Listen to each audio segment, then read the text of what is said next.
Hey guys, and welcome back to Tremor Trails. Today I am super excited. We're going to be doing a trail that is obviously not going to be technical, but is full of history. I am a huge history buff. That's why I love getting out and overlanding, seeing old mines and all parts of what America was back in the day. And today we're going to be doing a trail down memory lane. As you can see from behind me, we're at the Transcontinental Railroad Trail. And this goes all the way to Promontory Summit, where the final golden spike was driven. I know that BLM has put up several different markers all along the path as we follow it all the way to the terminus of where the golden spike was laid. So today should be fun. Sit back, chill out, learn a little bit about history as we explore the Transcontinental Railroad.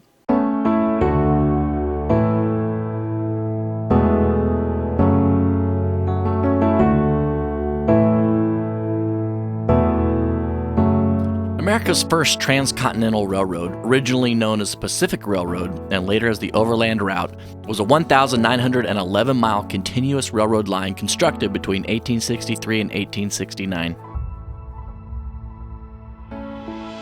The Transcontinental Railroad Overland Trail, also known as the Byway or the Golden Spike, not to be confused with Moab, is 90 miles of the original grade. Now the camera does a bad job of just showing it, but we were actually driving where the train tracks used to be the whole way. The only time we divert is when we're going over trestles. We don't get to go over those.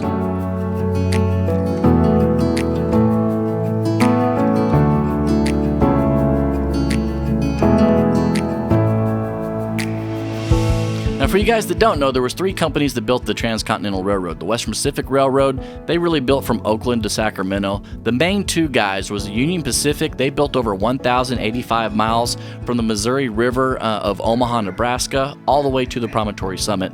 And of course the Central Pacific Railroad that had to go through the Sierra Nevadas. They constructed 690 miles from Sacramento to the Promontory Summit.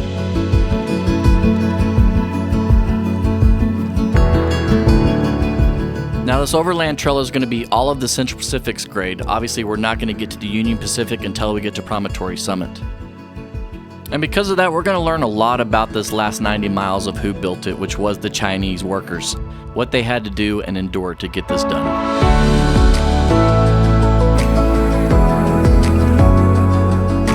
Now from the beginning, the Central Pacific Railroad had a hard time keeping guys. Either the guys were out in the gold fields trying to get rich, or they just really didn't want to do the back-breaking work and put their lives on the lines to build this railroad company. Leland Stanford, the president of Central Pacific, decided to hire a bunch of Chinese workers. There were thoughts that the Chinese were too weak and too small to do anything hard, but he knew that they built the Great Wall of China, and so they could easily build this train track. And sure enough, by the end of it all, they could build over 10 miles of track a day. Unfortunately, about 1,200 lost their lives building this track, which is about 11% of the workforce. And really, this trail focuses a lot on the Chinese workers and their camps, as this was the last 90 miles that the Chinese built of the Transcontinental Railroad.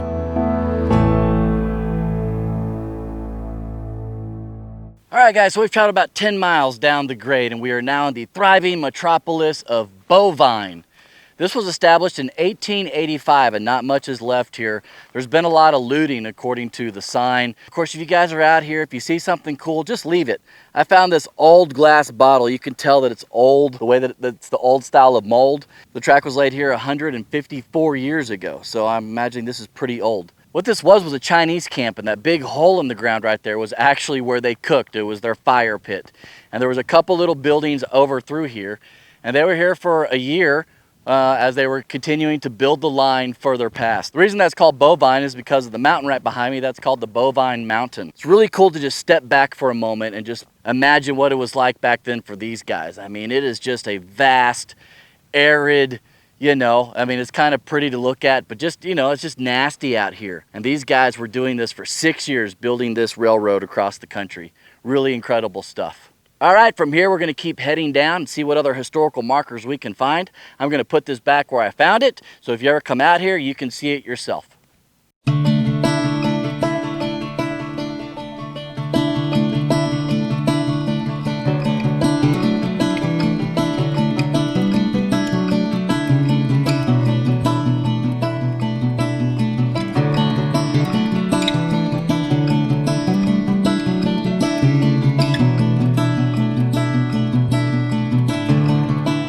Anybody with any kind of imagination can drive this trail just as we did this day and completely be set back in time.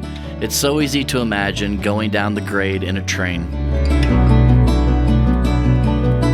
I'm amazed at what these guys were able to do and what it was like for them. I mean, the mountains look the same, the hills look the same, the grass is the same. You might see a rancher somewhere or maybe a telephone pole, but literally this place is timeless.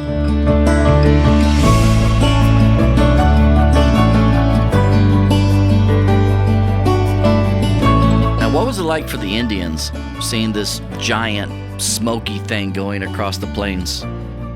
The world was changing, and it was because of a bunch of guys with shovels and wheelbarrows building out a grade for an iron horse.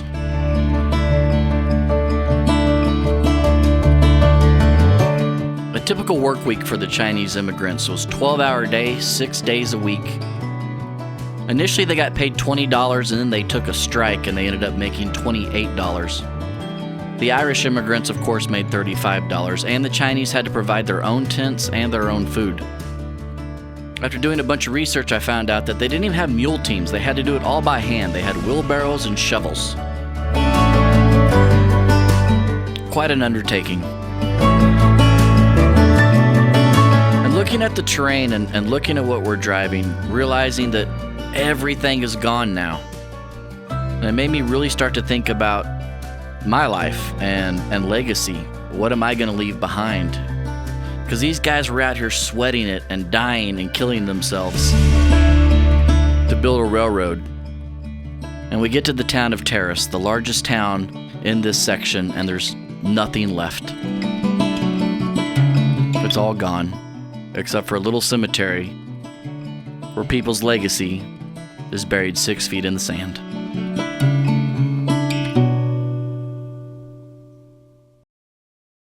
So here we are at the Terrace Cemetery. You guys that watch the channel know I'm not a huge fan of cemeteries, but I thought it was important to film this one. You know, to think back that just 100 years ago, where we are right now was a thriving town. Over 1,000 residences. They had all kinds of different shops and businesses, trains running through here. This was the big intersection for all the trains to hook up and turn to go each direction. And now all that remains is a few people here that live their life out here in the middle of nowhere. There's literally nothing out here. The closest mountains are probably 15 miles, and it's just an expansive valley. But like this is Henry Cray, and he died on July 3rd in 1899. And this is their final resting place. Another sad thing, not to bum out the video, but we were reading that vandals have come out here and stolen tombstones. That seems like bad juju. Why somebody would want to steal somebody else's tombstone is crazy. So a lot of these graves are unmarked. There's just like some rocks that are stacked together or some wooden crosses. But it really takes you back, you know, being out here. You know, the scenery hasn't changed. It's identical to what it looked like back then, except there were some buildings over there and some trains running through here. This has really been a cool experience so far, and if you guys are history nerds like I am, maybe put this one on your list. It's pretty cool to just be out here imagining what it was like. So we are at the halfway point, more or less. We're going to start climbing up towards Salt Lake proper, the actual lake. I'm sure that it's probably not even close to the railroad tracks anymore. If you're familiar with the story of Salt Lake, it has been draining drastically for several years now. Nonetheless, I'm excited to see what is up ahead.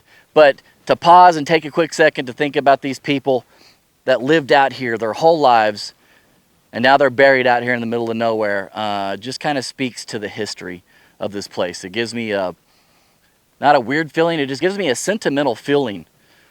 And I can really picture what it was like standing up here. All right, let's get back on the trail.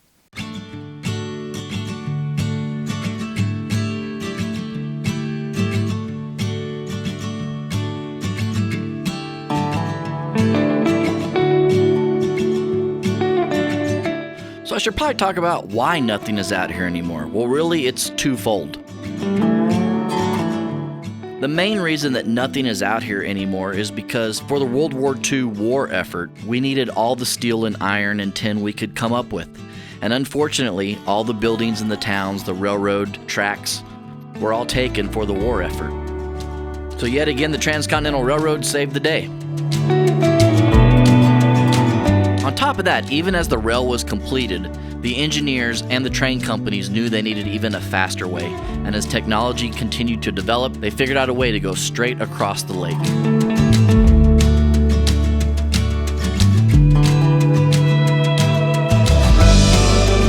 The towns like Terrace lived and died by the railroad. As you can see, there's no water out here. There's no trees, there's nothing. Everything was dependent on the railroad and what they brought in. The one thing they did do is they had clay pipes that ran for hundreds of miles that brought fresh water, which is a whole other engineering feat in itself.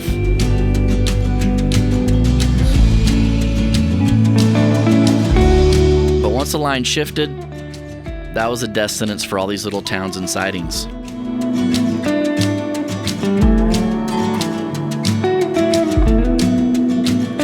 Now all that remains are some plaques from BLM, our imagination, and some old wooden train trestles.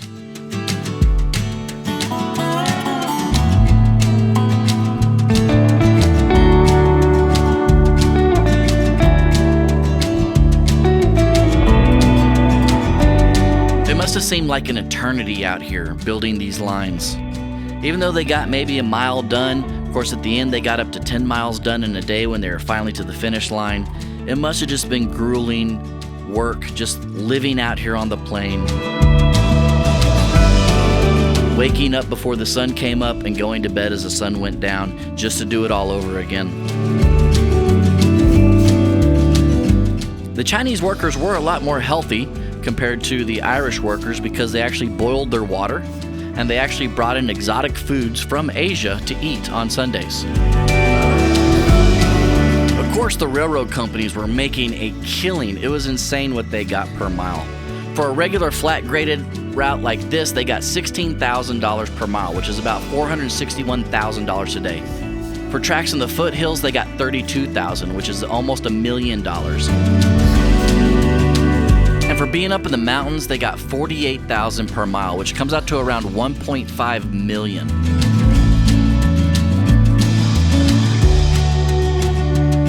Not only that, but for every mile of track, they got 12,800 acres, which ended up being as much land as Texas. All right, guys, so we are at Ombey. Ombey is not much to look at, but it is significant as far as the Transcontinental Railroad went. Right here, they had a siding, which is essentially where they have other tracks that come off to the side. Now, why that was significant is because trains had to get over the Red Dome Pass. And in order to do that, they had to use several different locomotives, sometimes up to 4 different locomotives, just to get them up and over the pass, because back then, obviously, they didn't have a whole lot of horsepower or torque on those old locomotives just coming online. The trail has been super pleasant.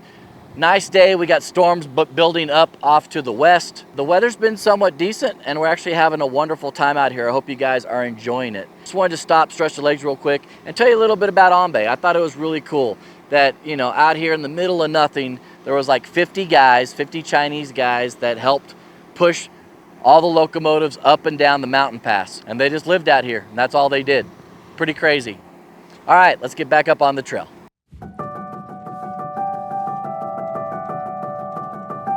After the railroad lines got to Ombey, the workers knew that only in a few short miles, the journey was going to be over. Of course, the grading crews further out refused to surrender, and both companies would not stop grading, to the point where both of the grading crews were actually blowing rocks onto each other from the dynamite as they were trying to crawl through the rock. Each team kept speeding up the pace. It became a mad dash. Who could get the most line done before the deadline? One would do 1 mile a day, the other would do 3 miles a day, 5 miles a day, and of course, in the end, we got to 10 miles in 1 day by the Chinese workers of the Central Pacific Railroad. With both companies refusing to surrender, the President, Ulysses S. Grant, decided this is enough and all federal funding will be withheld until you both decide on where you're going to meet.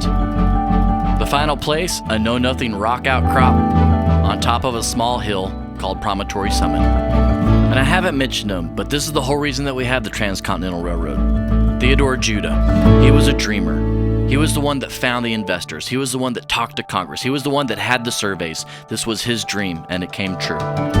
Over 1,000 miles of track laid. Over 1,000 people lost. Over thousands and thousands of hours, finally the two trains met head to head. Coming from the west, the Central Pacific brought up their number 60 Jupiter locomotive. Coming from the east, the Union Pacific brought up their 119 locomotive. With the final ties being put in place and the final rails being put down, with the telegraph finally being connected all the way from San Francisco to New York City, the whole country was waiting with bated breath. At 12:47 p.m. Monday, May 10th, 1869, one word was sent across the wire as the final golden spike was driven in. Done.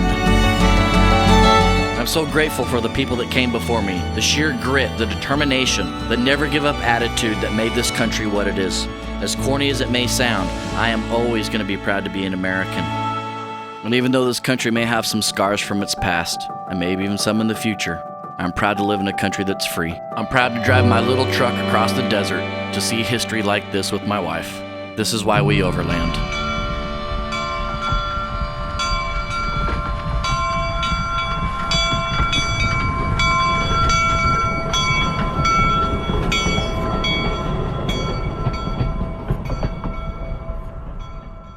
All right, guys, so there you have it, the Transcontinental Railroad Overland Trail. What a blast we had today out here exploring this thing. About every 2 or 3 miles, you have signs that tell you where you're at and what happened in that spot. Of course, all the buildings and all the structures are gone now, but you can still envision yourself back in those times. It was just so insightful, and we really had a great time out here exploring. Of course, as you saw at the end of the trail, you get to the actual monument. They have replica trains out here that run daily. There's all kinds of exhibits that you can check out. There's a movie that you can watch. It was really a great way to end this trail. The way we did this trail is we went from the west to the east. You can go from the east to the west, but I think the way that we went is more intuitive, and you really get to the payoff at the end of the trail. One of the things that we love about overlanding is that you're up and close and personal. You're right smack in history, and that's what makes it such a joy to be out here.